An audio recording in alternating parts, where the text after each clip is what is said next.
Salut à tous, alors bienvenue dans cette nouvelle vidéo. Nous sommes donc le 28 avril et normalement dans une semaine et demie je reprends le chemin du boulot.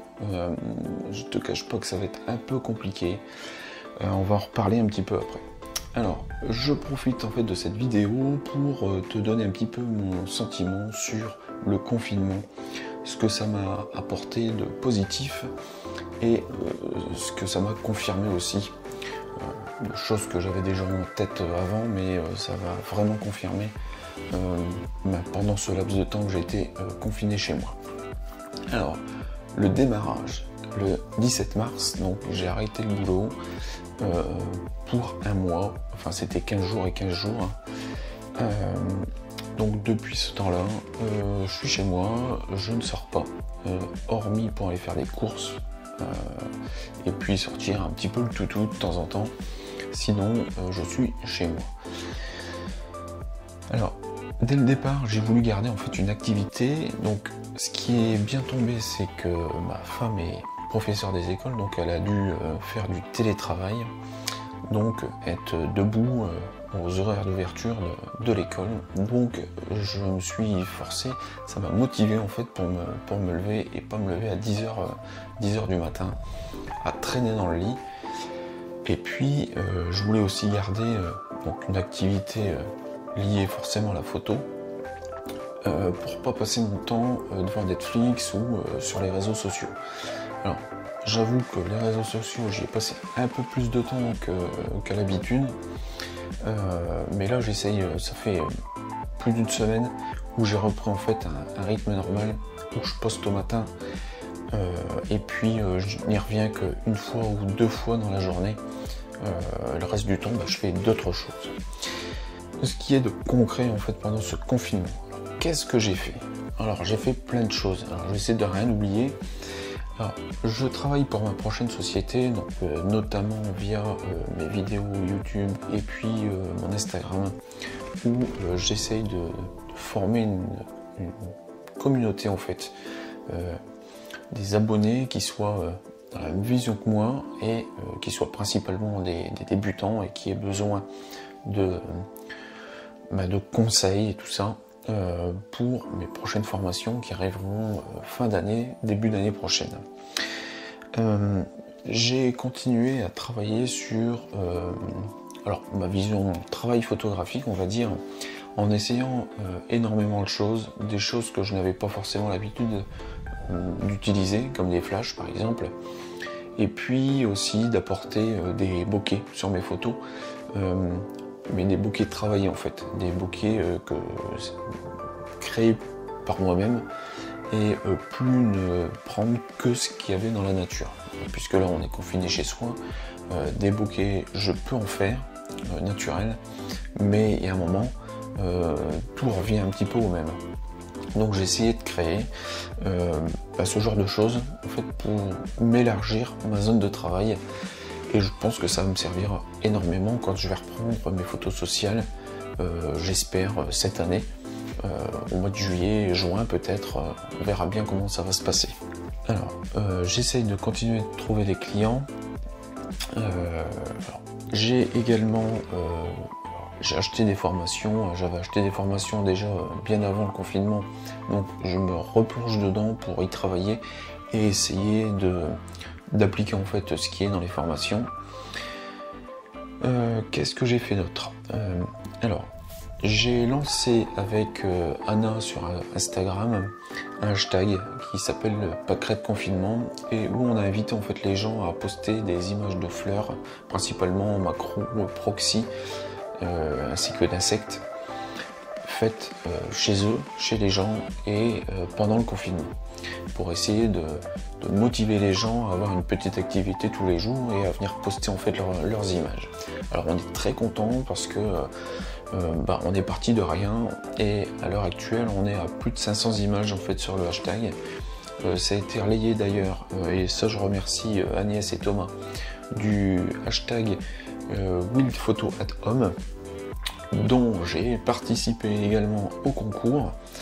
Donc sur 122 participants, j'ai été sélectionné et je suis dans les 12 qui continuent en fait l'aventure sur ce concours.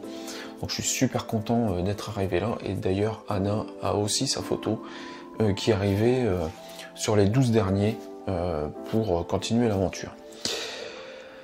Alors ce hashtag également willphoto@home, c'est pour vraiment partager toutes les photos animalières, mais également de macro, de proxy faites pendant le confinement. Et je trouve ça franchement génial. Je crois qu'il y a un autre hashtag aussi qui est passé, c'était, alors je sais plus, jardin confinement, ou confinement au jardin, ou un truc comme ça. Et en fait c'est bien, en fait ça motive les gens, et ça permet de voir, de découvrir des nouvelles personnes. Et puis d'avoir peut-être des abonnés qui arrivent, d'aller s'abonner à d'autres personnes. Et ça, je trouve ça vraiment génial. C'est dans une bonne ambiance et c'est génial. J'ai également, alors là c'est juste général, j'ai postulé en fait, j'ai fait un dossier que j'ai envoyé pour participer à une exposition sur un gros festival. Donc je vais juste dire que c'est en Belgique pour l'instant, hein, parce qu'on va voir est-ce qu'on est sélectionné ou pas pour exposer. Normalement c'est ce mois-ci, voire mois prochain. Donc je vais attendre d'avoir les résultats pour communiquer là-dessus. Donc j'ai préparé ce dossier. Je vais certainement aussi participer à un concours qui est international. Donc je vais envoyer mes photos d'ici juillet pour août, je pense. Donc il faut encore que je fasse la sélection, j'en ai quelques-unes en tête, mais il faut vraiment que je fasse une sélection un petit peu plus stricte. Donc tu vois qu'il y a énormément de choses, j'ai fait énormément de choses là, pendant ce confinement, et franchement ça me va très bien. Mes visions qui sont un petit peu plus définies. Alors c'est sûr que là, la reprise du 11, ça va être très compliqué pour moi, parce que effectivement, comme je te l'ai dit, j'ai pris quelques habitudes de travail, et ouais, ça va être compliqué parce que moi j'étais bien en fait dans ce petit rythme là. Que travailler chez soi, en fait c'est franchement un luxe, et c'est un luxe que je pense qu'il n'y a aucun boulot à côté standard qui puisse nous apporter ça en fait. C'est un luxe parce qu'en fait tu travailles chez toi, mais tu peux organiser ta journée comme tu le sens quoi. Si tu veux te prendre une heure pour te former ou pour faire quelque chose bien à toi, ou faire du sport. Ah oui, j'ai repris le sport aussi, et ça je l'ai pas dit non plus. Et, ça a été l'occasion, et franchement c'est génial quoi. On fait plein de choses. J'ai fait plus de choses là pendant le confinement que quand je travaille en fait, tout simplement. Donc aussi, alors dans mes visions qui se sont définies, c'est la nature forcément. Elle était déjà présente, mais ça s'est complètement confirmé.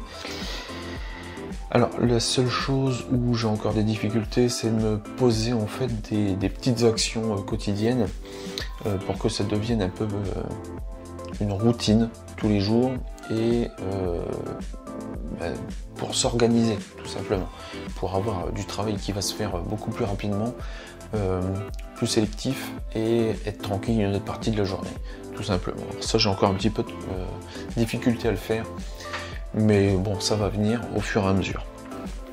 Alors, mes convictions par rapport au confinement, alors c'est sur la nature.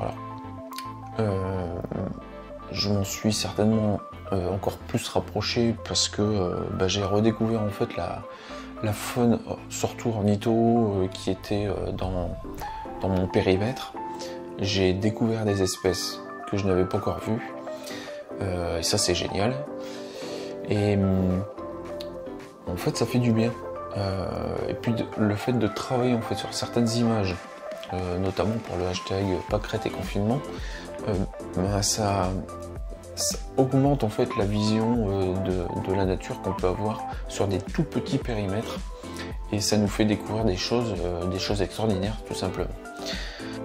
Alors la nature, elle a été aussi dans le boulot puisque j'ai été d'abord conseiller, vendeur en animalerie et puis après responsable de la corne de Douai. Donc là j'étais complètement dans mon élément milieu aquatique pur, poissons, invertébrés et plantes aquatiques. Et puis la photo est arrivée en 2012 et notamment la photo nature et tout ce qui a suivi à partir de 2013 jusqu'à maintenant.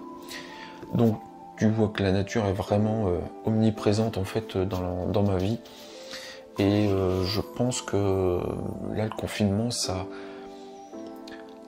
a encore amélioré en fait cette chose et je me pose des questions sur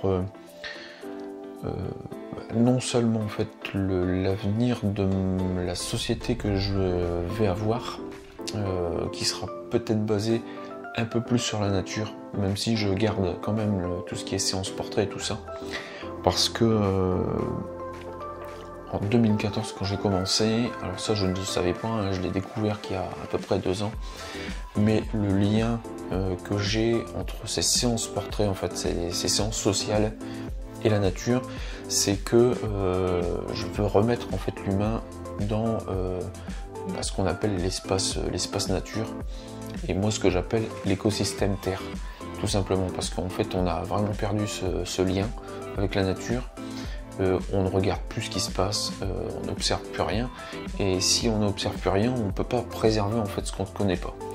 Donc c'est ce que j'essaye d'apporter aussi dans mes séances. C'est vrai que des fois quand on se balade et qu'on va faire nos séances dans une forêt, quand j'entends des oiseaux, je le dis à mes modèles et j'essaye de les sensibiliser un petit peu à tout ça. Donc en fait voilà, c'est vraiment le fait de replacer l'humain en fait dans la nature. Alors peut-être aussi là il faut que je vois en fait sous quelle forme je vais le faire, mais m'investir un peu plus pour la nature, quelque chose de plus concret pour essayer de faire changer en fait cette mentalité qu'on a dans nos sociétés. Alors ça c'est des grandes questions dont j'ai pas la réponse, que je ne sais pas si quelqu'un aura la réponse, mais sur lesquelles il faut se poser et essayer de réfléchir et essayer de progresser là-dessus. Comment recréer en fait un lien entre les gens et la nature, comment leur faire comprendre que c'est hyper important, qu'on est en train de tout bousiller et que finalement ça ne tient qu'à nous, à changer nos habitudes, nos consommations et tout ça. C'est vraiment quelque chose de très complexe et je pense qu'il faut vraiment prendre des pincettes pour pouvoir expliquer aux gens sans les mettre sur la défensive, tout simplement.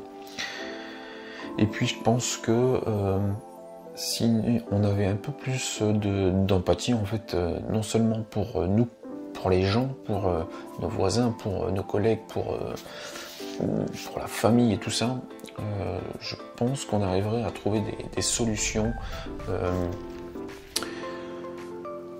certainement meilleures en fait pour l'ensemble de l'humanité en fait. Ça ne c'est pas propre à notre pays mais à d'autres pays également, et donc il faut vraiment y réfléchir à tout ça. Donc voilà, donc cette petite vidéo en fait pour te donner un petit peu cet aperçu du confinement. Alors certes, le petit côté négatif c'est que je pouvais pas sortir pour aller faire des photos, mais je pense que ça c'est le fait que je puisse continuer à quand même en faire chez moi, ça m'a permis de relativiser la chose et de pouvoir patienter beaucoup plus longtemps. Alors j'espère que je t'aurai apporté quelques petits éléments, j'espère que tu pourras me donner tes réflexions aussi dans les commentaires, de me poser tes questions, et puis moi je te dis à la prochaine vidéo, salut.